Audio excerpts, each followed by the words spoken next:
Dr. Roberts.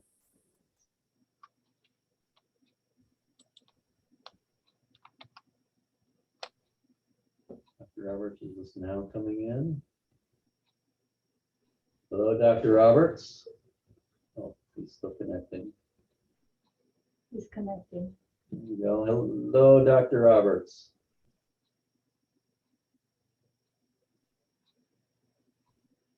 Okay. Dr. Roberts, you just want to give us a hello? I'm gonna turn off my video just to get better bandwidth. I'm having bandwidth problems today. Okay. You are good to go. All right.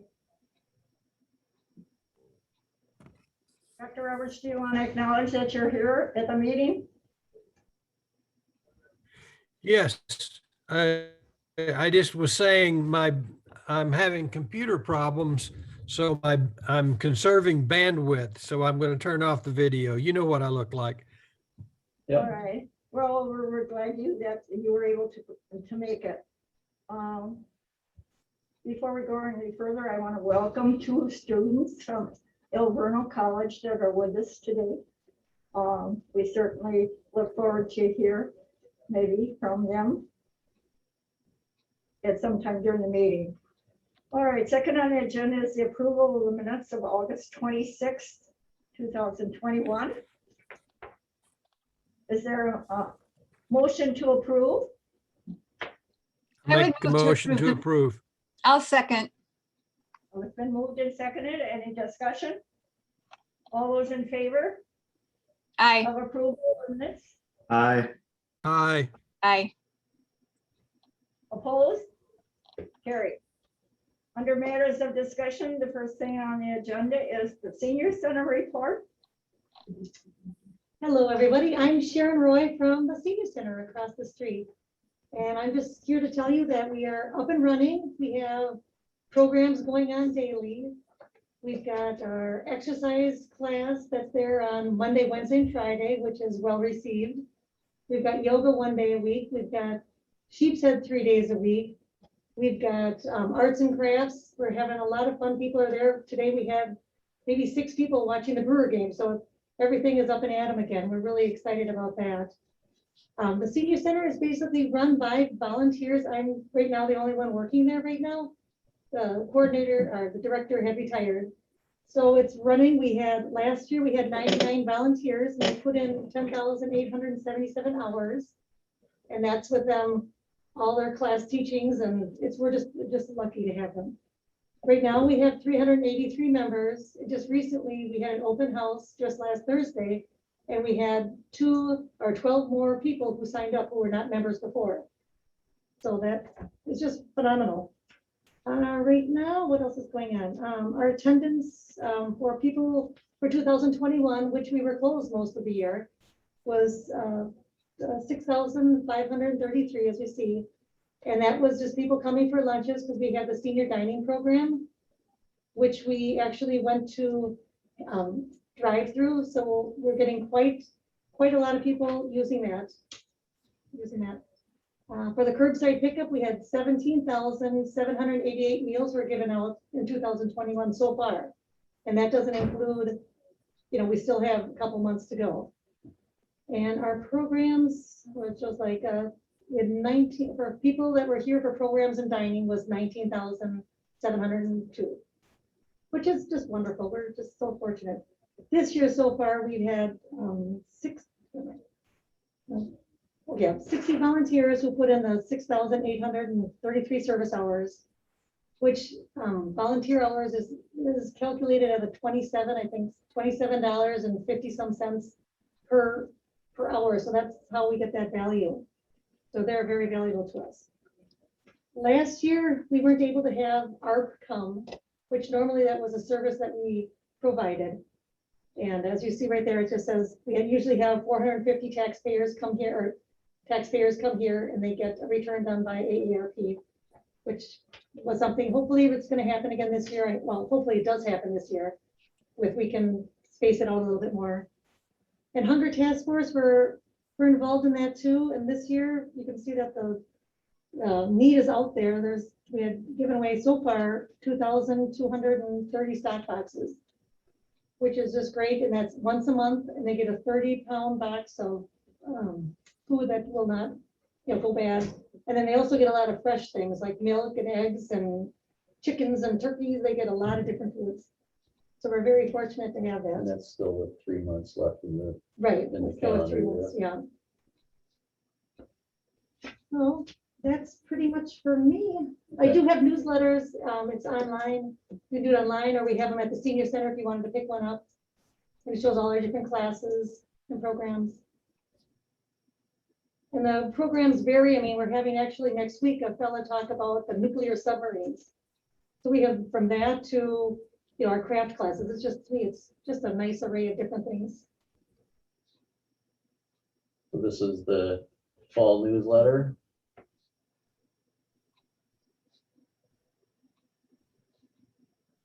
And I'm not sure if, for the benefit of those board members who really don't know how the food program works, you want to maybe explain that a little bit? I mean, where do you get the food from? What's the partnership? So Milwaukee Christian Center is the person, the big umbrella under Milwaukee County. And they actually we get our food from Davians, so it's all catered in. So Davians is catered underneath Milwaukee Christian Center. And then it comes to us, and then our people, we have volunteers who've been amazing. They've been here all through COVID, and they assemble everything. And right now they come by, they put them all in just little clamshells, and they come by and just pick it up, and it's a $3 suggested donation. And we just have a line around the building now. It's been very well received.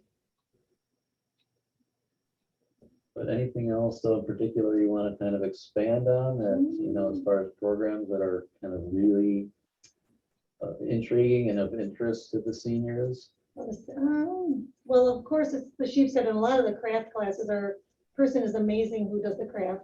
We bowling, that's always filled up too. Mhm.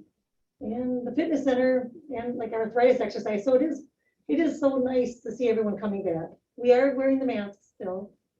And that's going to be until that changes. But those are some of our volunteers for them.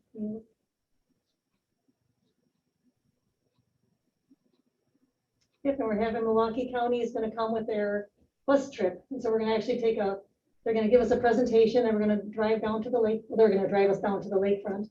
We'll check it out there, and people are signing up. We already have, I think, at least 10 people signed up for that. And it's not until the middle of October.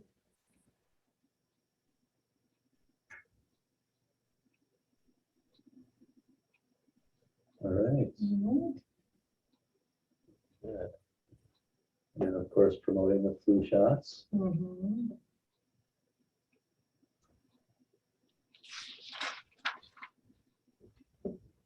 For those who aren't familiar, the senior center does have its own advisory group, which is the Commission on Aging. And they meet monthly.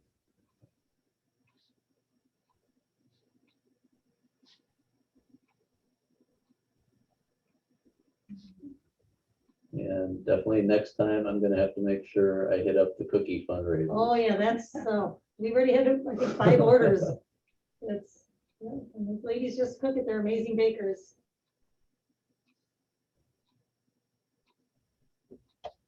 We actually had some of our staff here at the health department participate in a chair yoga session with the lady who actually facilitates that. So is that still strictly an online? Yes, actually, virtual? it is. But when we went without masks for like 2 months, she did it in our basement, and we did have a lot of people coming. She was doing both online and in person. Okay. But now she's back to online, and we had like 5 people today for class. There's very good resources that are available, I mean, not just on site, but as well virtual. And then I'm curious if you have any further insight on the toenail trimmers, which I think is a relatively new relationship. Has that? That started right before COVID. Okay. And they register through this toenail trimmers, and they do have registered nurses. The people are so happy with it because they talk to them, And they just, we talk with them. So they just schedule it and they usually have maybe 3 or 4 people. It's not a lot of people, but it's just in the infancy. Mhm. But they're happy with the service and they like it. If anything else though you would want to highlight? Okay. We're just a very supportive group. It's just a wonderful place to be. We call it the Boys and Girls Club for older adults because we're just having way too much fun.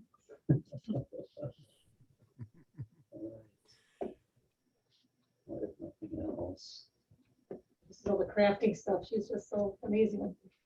Everyone comes and those are all sold out usually too. Oh, we do have a Gifts of Warmth program, which is just a wonderful thing. Our people, they can knit at home or crochet at home, and then we donate all the items to the fire department, to the VA, to nursing homes, to the schools, to churches. And we just give them, like I'm doing it to ERAS, which is a senior network. It's called ERAS Senior Network, and they take care of seniors. And so we're giving them like 75 to 100 blankets and hats and stuff for them to give up to their people. I noticed you have yarn. Can you donate the yarn? Oh, yes, we Yarn's take, available? yeah, most of the yarn is all donated, right? People donate so much stuff for Whereas us. they Yeah. could donate if I wanted to. You could, yes. Okay. Mhm. All right. See you soon. Yeah. We're starting our dart ball. We'll see if that takes off. But yeah, you can order cookies. You don't have to be a member and they're delicious. You make them on site. Yes, they make them in the basement. We've got 2 kitchens and they make them downstairs. All right. Yeah. And fudge. Is that just at Christmas time? Yes. Okay.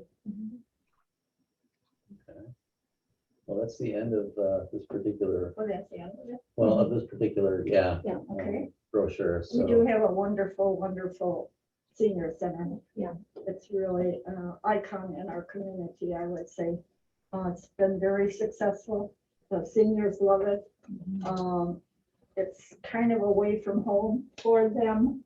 They socialize. They support each other, and it's, as I indicated, very successful. There's a number of people. Probably you want to, in any event that there's interest, how much does it cost? Oh, it's $20. It's just $20 for 1 year if you live in West Dallas or West Milwaukee, or it's $25 if you live outside. And you get the fitness room. There's so much to offer, right? It is, Oh, very definitely. The programs are wonderful. you know, Right. The stock box program, how does one access that? well, that actually is done through the Hunger Task Force. And right now it's being distributed at the Pick and Save parking lot across the street from us. Okay. or diagonal. And they have, I'm not even sure if they're filling out a form. We used to have all the forms by us and be registered. I'm not sure how he's handling it, but we had 252 just this month. Oh, The people came and they wait in line. I mean, you've probably seen it if you've been on National Avenue on the second Tuesday of the month. And they're just all lined up all the way down to the farmers markets. are there qualifications for? There is an income level, like an income, yeah, you have to be, Income level, I Right. see. I think it's like $1,300 a month. You have to be under that if you're one person, and it goes up from 1 to 5, I think 8 people. I see. Do you have lunches on site? No, we don't have a No, not congregate, yet. not yet. And that's all Milwaukee County when they decide to do it. Okay. Because I know in the past you had wonderful lunches. too. Oh, exactly. That's what people are getting a little tired of the cold lunches they're getting, but that's just what it is. They can come and pick up cold lunches. Right, so usually sandwiches, salads are on Wednesdays, which is always a good day, and I see. They're doing a drive-through. So they Oh, drive. they're up doing a and drive-through. I They see. hand them Okay. the- Yes. Maybe we have to publicize that a little bit more, along with all the activities that you have at your. well, we get our I'll average be is, glad to notice and mention it at council. I think it's important that we publicize a little bit more about our senior center. I don't think we flaunt it enough, and it's really, like I say, a wonderful thing that we have in the community for our seniors. right now, I think 70 is our normal lunches that we're giving away, or that are being distributed. And that's a lot of people, that's, There is a lot of people. and before at our congregate dining, we had about 45 was our average. So this is. Yeah, it's- And they have a tax program, for people that need help with their taxes. Well, that's what the ARP, and hopefully they can come back Right. this year, right? I don't know if I've got a note to call them up, because we get a call already. Okay, does any other committee member there have any questions? I have one question and one comment. One is for the submarine presentation. I don't know who's going to do it, but you might ask what the connection of Wisconsin is to World War II submarines. They were made in Manitowoc, and they were floated down the Mississippi River. And the only thing they couldn't put on them was the machine guns on the deck, because there's a law about having those types of guns on ships in U.S.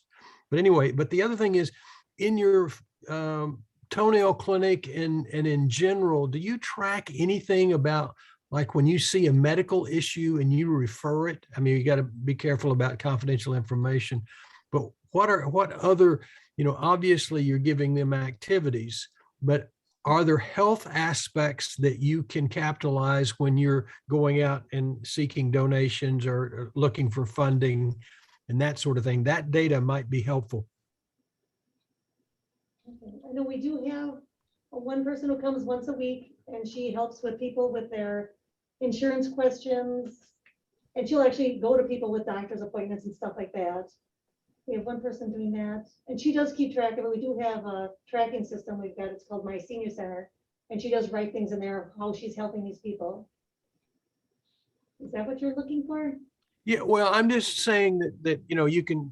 One of the things is it's obvious that you're giving them things to do and helping them with their day, but a lot of time funding sources want to see, tangible, measurable things, and one of them would be, that you're helping to improve or maintain the health of the individuals that are there. The activities are obviously helping mental health for sure, but things like toenail clinic and, tracking if somebody doesn't show up, are they okay? Obviously the insurance questions, Medicare questions, those sorts of things are very important. So getting some data so that you can go into funding agencies and say, this is what we're doing as far as health. Yeah, I don't know, that's a question for you, Sharon, too, but I don't know, like, if with regard to the toenail trimmers, if there's like a specific recruitment or a shout out to folks who have conditions that ultimately result in foot disease or, ultimately toenail. So diabetics often, have some toenail issues as well. And so is there like a specific call out to those who We haven't done that yet. Okay. I guess we could just, I write it, every week I write a thing to email to all of our members or the people who have emails. And I tell them all the things that are happening, which is, people appreciate that. And somebody says, oh, this is what's happening. It's up to them to make the choice too, Sure. Yeah. But I mean, there are some things when we know something's interesting to someone with our program, I can just say, okay, we're gonna call all these people for this, like for the vets for that, for the meeting next week. I'm gonna call all the vets to say, hey, this is really something interesting you'd like to see. Mhm. So we do a lot of that calling. We have so many volunteers who love making calls, so that's what we do. And we did have, during COVID, we had a calling tree where we had a bunch of volunteers who were actually calling members just to say hello. And so we get a lot of referrals from them to say, oh, this person needs this and this person needs that. So I would direct them to Milwaukee County Department on Aging or to the ERAS Senior Network, just depending on what they needed. And that was in the report. It had we had 49 volunteers, I think, for that. What is that? 49 volunteers, and I put over 5,000 hours in, and that was just with phone calls during COVID. Wow. Well, thank you, Dr. Roberts, for your suggestions. Any other committee member have any input or question? No, I had forgotten all the things that you guys do. Thanks for the review. That was very helpful. Stop in and check us out. You were awesome. Yes, now that I am of a certain age, right? Just over 55. Yep. I feel better already. Thank you. Well, thank you for your report. Very good. We're on to communicable diseases and the COVID update. All right, From what, that will be me. yes, You want to pass?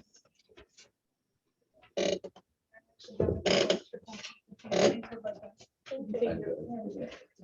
Oh, sorry, Bob, I didn't know if you. No, I've You got- have I've got the one. screen. The screen. I'm good.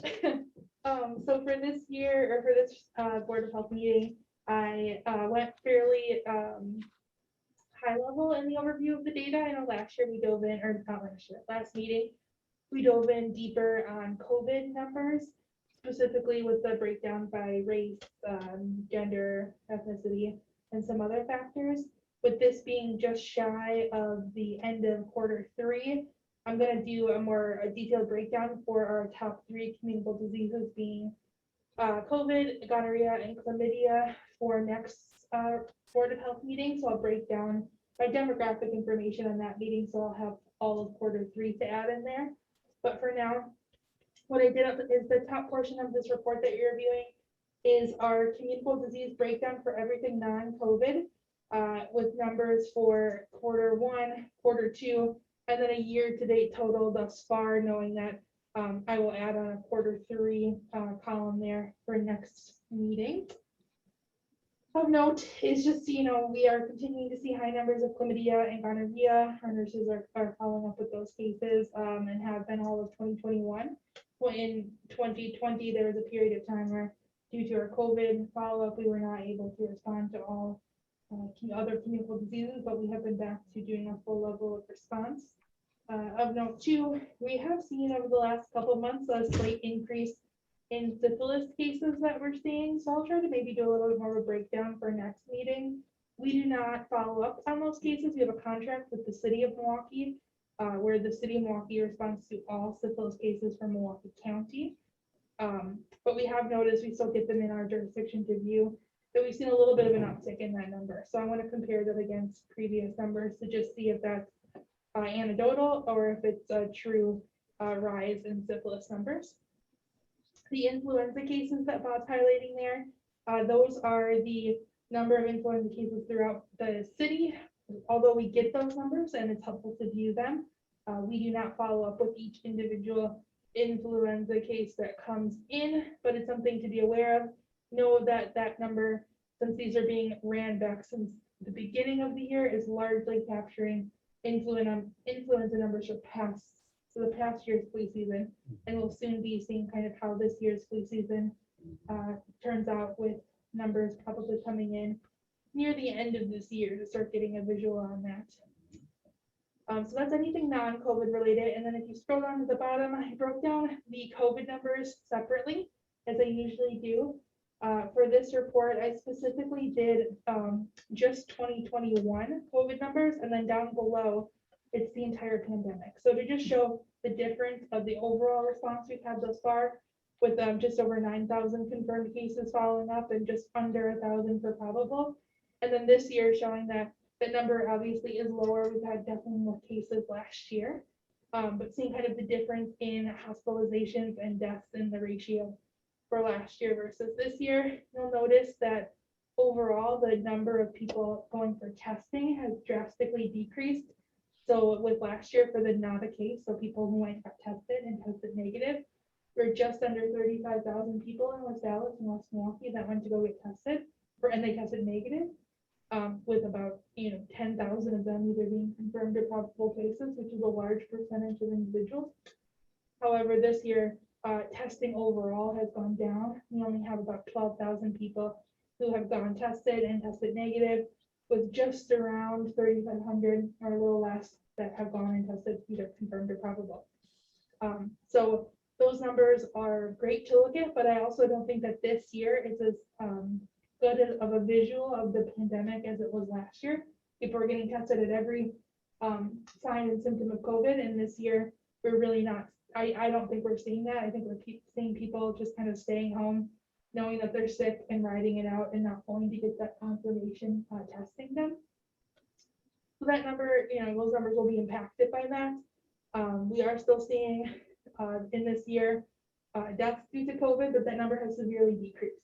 I think that anecdotally, we can contribute that to vaccinations in the 65 plus population, which is where we were seeing the majority of the deaths in the 2020 era of COVID, with the 65 plus age group having the largest amount of or the largest percentage of vaccinations for COVID. That is, I think, been a great impact on our hospitalization and death numbers in 2021. Okay. I just got a couple additional points to add at more of a macro county level. If I can find it. Is it the third one over? COVID. There we go. So with regard to just more current information, I'm just pulling some data that was released yesterday from our own weekly summary report. So for those who are kind of paying attention to our Facebook page, this gets released every Wednesday night. But we did report 219 cases over the past, I would say, 6 days, which is a significant increase compared to last week's report, where we had 147 cases reported. So in a 1 week span, we saw a very large number of new cases come in. Ashley touched on the deaths, so I won't pay attention to that. But at the county level, and this is with regard to a most recent report, 1,480 newly confirmed cases among adults were reported for this particular period from 9/8 to 9/14, compared to 1,438 the week prior.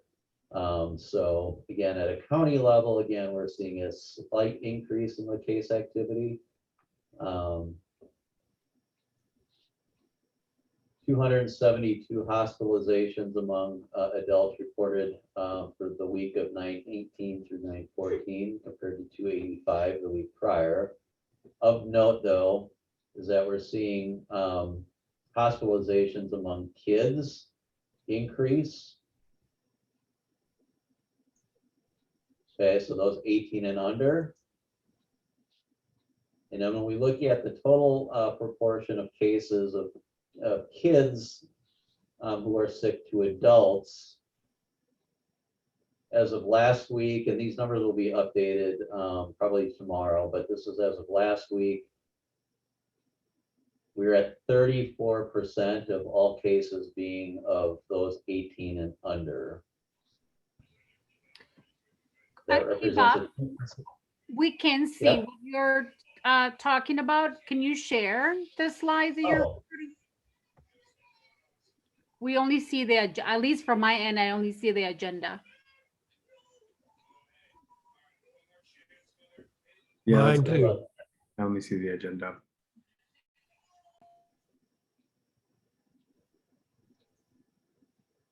how about that? That's better. Okay, so I'm just reading through this. Sorry about that. Yeah, these are just the highlights. And I'll push this out to you guys after the meeting. But where I was just before I transitioned there, we did see a 2% increase in the number of cases among kids proportionally from the week prior to this last week. And then just adding a note here that when we look at actually where things were proportionally at the end of July, it was just 20%. So in a matter of really about less than 2 months, we've almost doubled, or we're on the trend to doubling the number of cases among kids in relation to adults.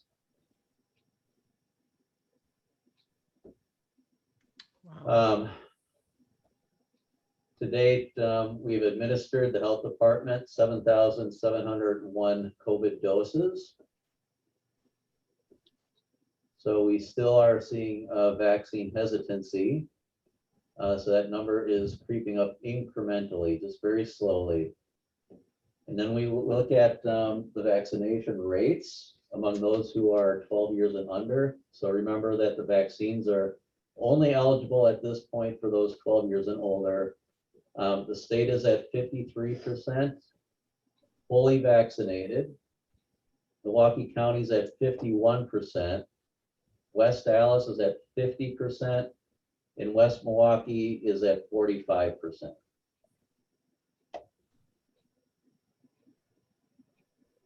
That's all I've got for any additional information on the COVID side of things, in addition to what Ashley reported out on.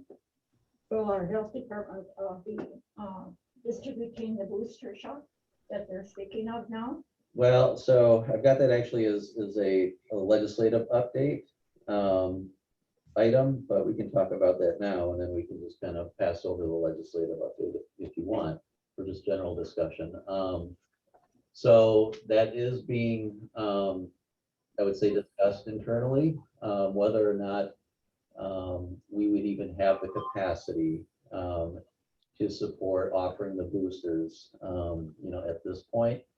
In large part because, number one, we don't even know what the feds in the states are going to be telling us what we can and can't do. And we're still waiting for final approval on some of those decisions at the federal level.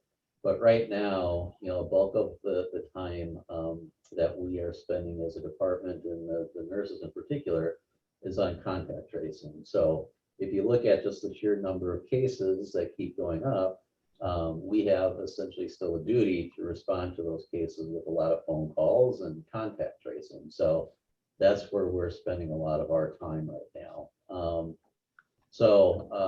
No doubt we will offer boosters in some capacity. The question is really, are we going to do that outside of our shop?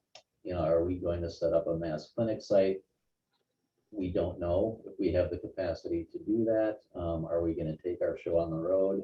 We don't know if we have the capacity to do that, given the fact that we're just dealing with so many cases right now that we need to effectively respond to.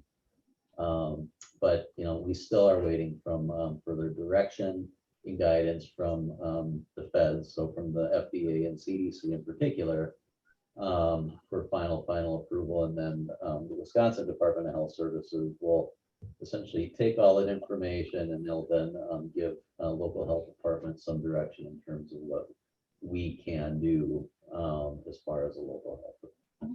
Okay. Well, and to add to that, we are providing the third dose for those that are immunocompromised. So we have started offering that as being approved through Wisconsin DHS. So if people are in that category of immunocompromised, they need a third dose, they can come to us to receive that vaccine. And then, to just add on to what Bob said about our ability to provide a third dose of vaccine to a larger group of population, so everyone 65 plus or everyone 18 and older.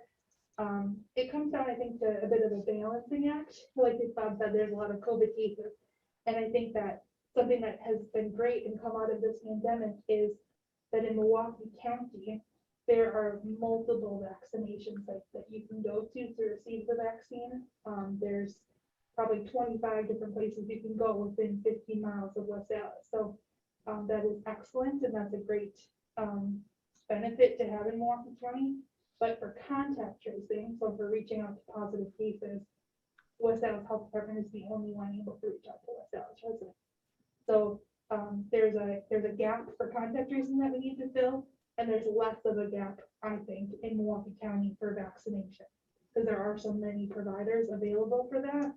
So we have to kind of walk that line of our job as public health is to kind of fill that gap. Is there still a gap in our vaccination? I think there is, but for now, with the increased caseload, that's our primary focus, and hoping to kind of ramp up and shift back to vaccinations over time. And two, even just with regard to other approved vaccinators, they're not even sure what role they're going to play at this point. So there's a lot of still speculation and conversation about the role that pharmacies will play with regard to their support of long-term care facilities. So as you might recall, when the vaccines first became available, the state had actually contracted with like Walgreens and CVS and other pharmacies to actually go to a lot of the nursing homes, long-term care facilities to administer the vaccine. That had essentially stopped, once they essentially accomplished the mission months ago. And so now there is new discussion, I know, between the state and the pharmacies to see if they're gonna get back into the vaccination game and essentially make themselves available to the long-term care facilities like they did previously. And then two, I think we're all hoping that the healthcare systems themselves are now at a better capacity, to better handle the vaccination needs of the resident population. And so we'll continue to have our conversations with Aurora and Freighter in particular here in our jurisdiction to get a better line of sight on what they plan to do as more information becomes available around the boosters. All right. So, yeah. It should be noted that the health department also submits a report, a COVID report, weekly. Thank you to staff for doing that. Is this on YouTube? I know I get it every week. No, that's just a separate report that goes to the council. Oh, I see. Okay. It's not on? No. On No. YouTube. No, yeah, it's not a video Okay, activity. but that's noteworthy because it's an excellent report and it's excellent way of keeping track and keeping us apprised of the numbers Mhm. in our community. Yeah, and two, again, I'll remind folks that the health department, and then also to then in partnership with the city communications office, every Wednesday evening pushes out a weekly summary, a COVID summary. So there is a dashboard that people can actually see on this weekly summary that essentially reflects a lot of the data that we've reported out on here. And so if you don't like us on Facebook, and I encourage you to come visit us and come like us. Yeah, because then you'll get those front and center on a weekly basis. Committee members have any questions? I do. Bob, I'm kind of curious. I know that the school district has already created their own policies, but I'm wondering if they ever touch bases with you. Like, what relationship is the health department having with the school district? I just recently heard that they're going to be making some additional changes to their policy of returning kids, and now we're looking at quarantining kids even longer. I'm just curious to see what kind of, relationship you guys are having with the district. Sure, I appreciate that question, Daisy. We actually have a very strong relationship with the school district leadership. Really, and what I mean by that is the school superintendent, the district superintendent, as well as their operations folks and their school nurses. So we talk with them, I would say, on a fairly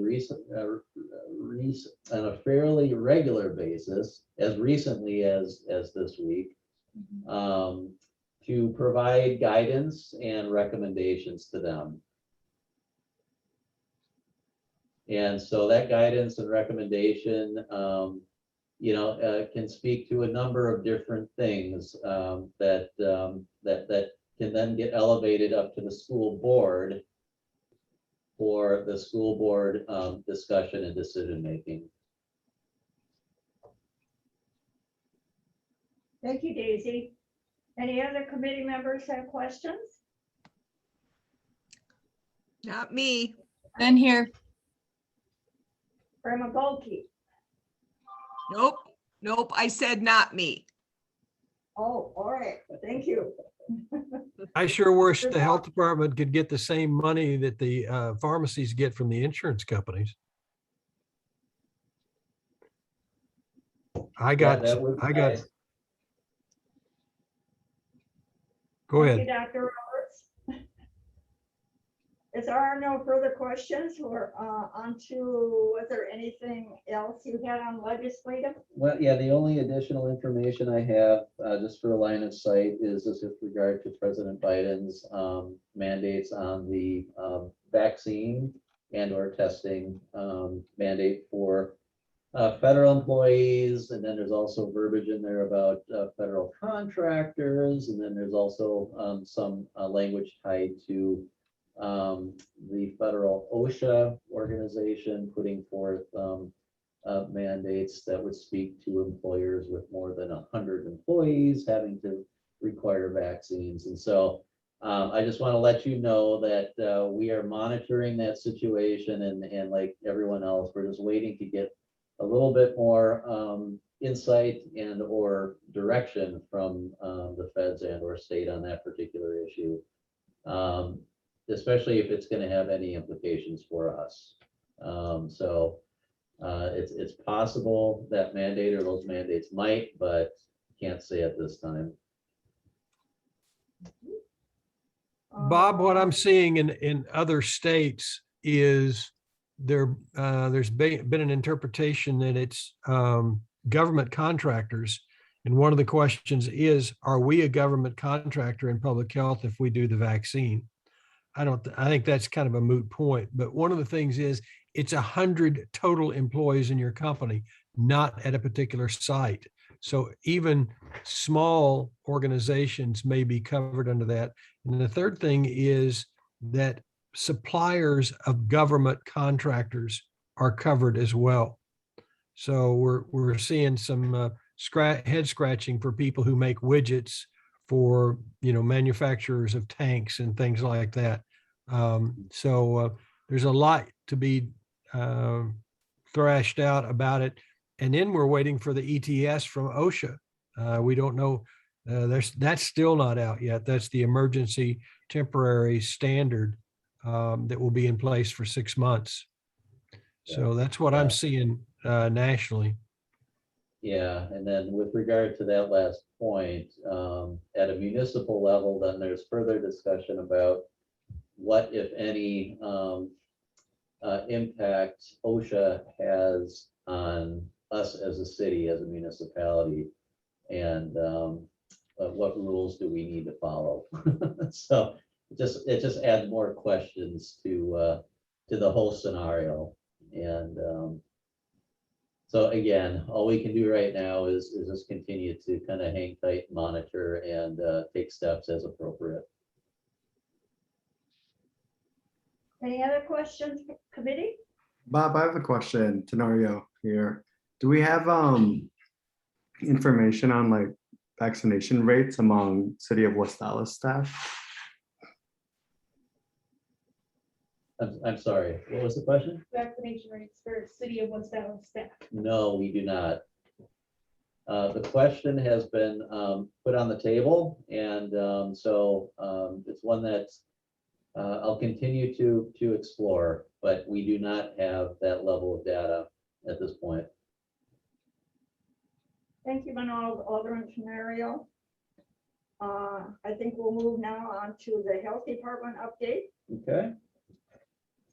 Just a few from a personnel perspective. We actually, as of yesterday, onboarded a new environmental health team leader. His name is Kevin Smith. So we'll give him a few days at least to get to know us a little better before we introduce him to you guys. He can be so tough on us employees. So maybe next month.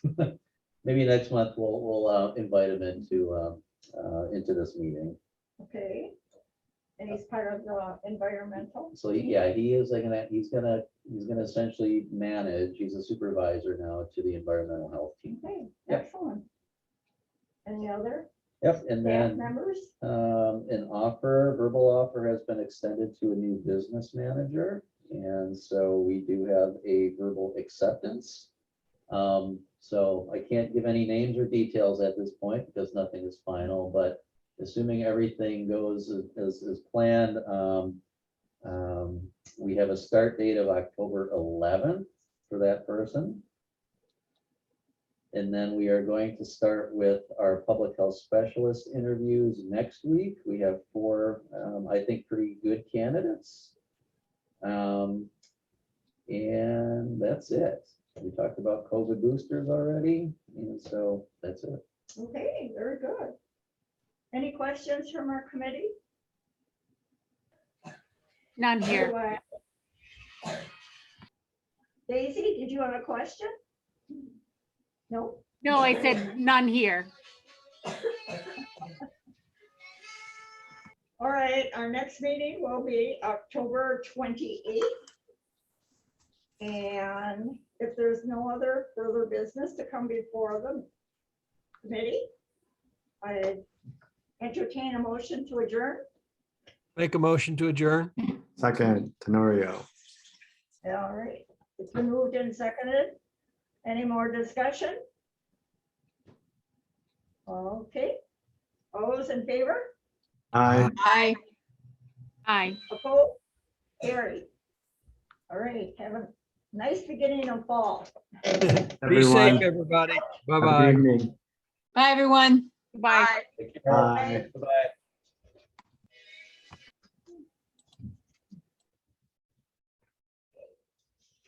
Did you have to observe any